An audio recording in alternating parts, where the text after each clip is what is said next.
At the front end, I got to tell you, I'm a huge fan of The Wire. I think it's one of the greatest, not just television shows, but pieces of art in the last couple of decades. I was a huge fan of it. What is it that you saw, you learned, you heard that made you start thinking about the culture of the drug trade and how its impact on the inner cities, and that compelled you then to want to tell these stories? Well, I was in Baltimore, and it's a very it's a drug-saturated city, or it certainly was in the early 1980s when I arrived. Right. This was a time where people thought they could arrest their way out of the drug problem, right? And they actually tried to do that. And what became increasingly obvious to me over the years of covering it was that when you devote yourselves to street-level drug enforcement, when you try to win the drug war, you only have a limited number of resources, limited right. amount of resources. And I watched the police department in Baltimore, and then I noticed it in other cities with the same sort of problems of drug use. They stopped doing police work. Right. They were arresting people for drugs, and that was presumptive police work, but actually it wasn't. And at the same time that the numbers of drug arrests and the incarcerations for drug arrests went up, and they were small incarcerations, they were 2-3 months city jail because you couldn't put them everywhere. You right. couldn't build prisons fast enough. Right. Meanwhile, the arrest rates for rape, robbery, murder were going down. And the one thing that makes cities safer is competent retroactive investigation of felonies. That actually can make a city safer. Right. But to do that, you have to use and not be used by informants. You have to know how to testify in court. You have to write a search warrant that is that's going to hold up. You know, the good news is that some of the smarter police departments started to figure this out. Right, that's true. And we've seen reductions in violent crime in most big cities in America, in some cases precipitously, partly because I think there was an awareness that we were so invested in street-level drug transactions that we were losing focus on what was really important, which right. was people wanted to be safe.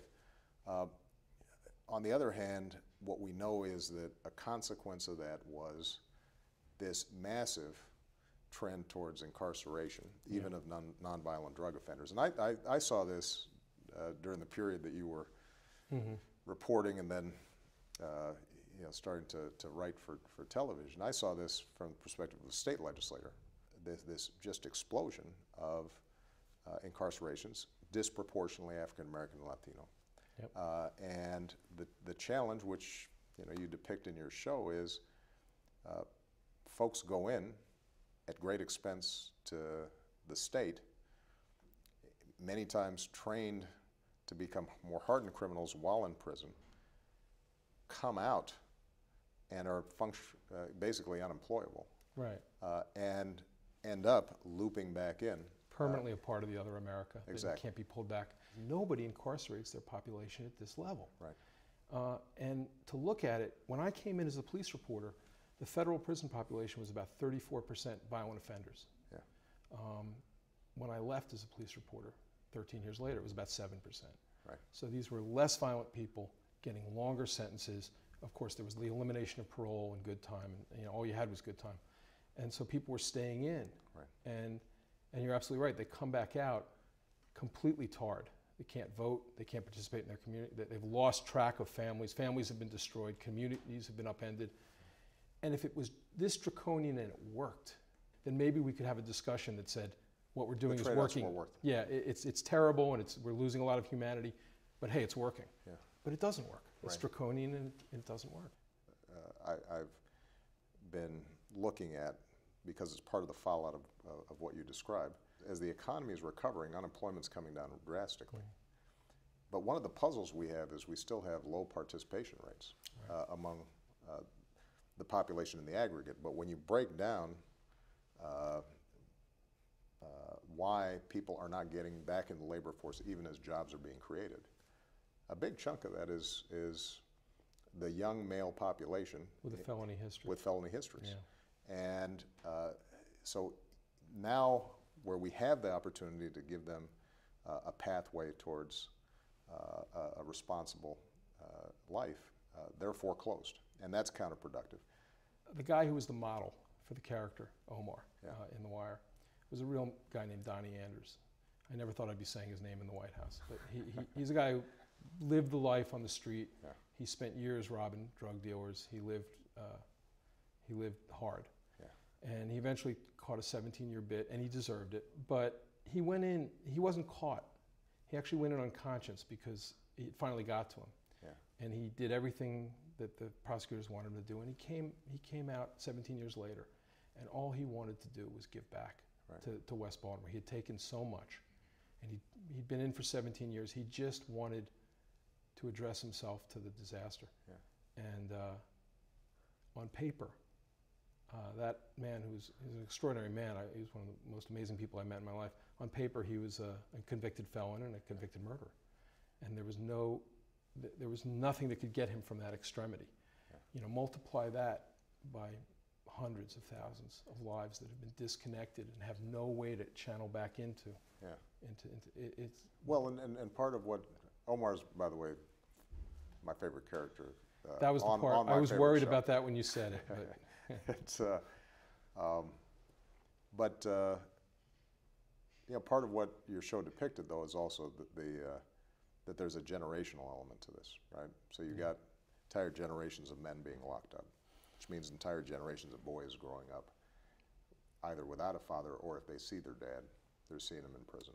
right. I mean, this is not happening in a vacuum. These are the places in America where deindustrialization has had the most effect, Right. and where the unemployment rates, the actual unemployment rates among young black males in my city bear no resemblance to the actual unemployment rate nationally. Right. And so that's something that has to be countered, which is that the drug trade itself, it's like a company town, and this is a industry so large and so with so much money around it that it's hard to get around it if you grow up amid it. Yeah. And certainly without role models that know how to maneuver around it. And to undo that, taking the overlay that is the drug war, and at least ratcheting it down and making it proportional in some way is essential, because right now, you know, what drugs don't destroy, the war against them is ripping apart. Yeah. Well, here's the good news. There is a increasing realization on the left, but also on the right, politically, that what we're doing is counterproductive. Either from a libertarian perspective, the way we treat nonviolent drug crimes is problematic, and from a fiscal perspective, it's breaking the bank. Right.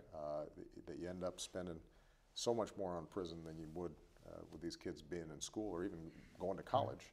That it's counterproductive, and it means everybody's taxes are going up, or at least services that everybody uses are being squeezed, or we can't hire cops to deal with violent crime, as you talked about. We're all responsible for at least finding a solution to this. And the encouraging thing is, I think awareness is increasing, in part because violent crime has gone down in a lot of big cities. People are more open to having a discussion about this. No, they're not as frightened. And you know, I think we have to seize that opportunity, but part of the challenge is going to be making sure, number one, that we humanize what so often on the local news is Right. just a bunch of shadowy characters, and tell their stories, and that's where the work you've done has been so important. Then the second thing is enlisting law enforcement as an ally on this. Yeah, now, Eric Holder, my Attorney General, we started talking about this several years ago when I first came into office, and one of the things that we tried to do is to change how we talk to U.S. attorneys and their offices about what is a measure of effective prosecution. And when we came into office, I think what was probably true in a lot of states' attorneys' office, the measure was how much time do you get? Charge the maximum. Charge the max. Yeah. And you know, our point was effectiveness as a prosecutor involves thinking about justice and being proportional in how you think Right. about these issues. And that's something we can do administratively, but ultimately we're going to need legislation, and that's where raising awareness is going to be Exactly. important. And law enforcement and prosecutors have to be able to talk about this, and we have to, let them know. And you show this in The Wire as well. In the same way, you got to be able to humanize those involved in the drug trade. We have to remind ourselves about the police. They've got a scary, tough, difficult job, and if the rest of society is saying, just go deal with this and we don't want to hear about it. Right. And you're just on the front lines and just keep it out of our sight lines, and it's not our problem. We're betraying them as well. And ultimately you're going to have to address some of the environmental issues. And I know that's not fashionable because the notion is, you don't want to make excuses for criminals. What we understand, and what perhaps one of the most moving sections of The Wire was that whole depiction of the schools in Baltimore and public schools, is that if kids are left so far behind that they don't have recourse, they're going to see what else is available to survive. They're going to learn. They're going to learn something. Yeah. And so we're going to have to think about schools and counselors and mental health and ultimately jobs and reindustrialization, and I think we understand all that. But if we can start down this path to a more productive way of thinking about drugs and its intersection with law enforcement, 20 years from now we can say to ourselves, well, maybe we got a little smarter.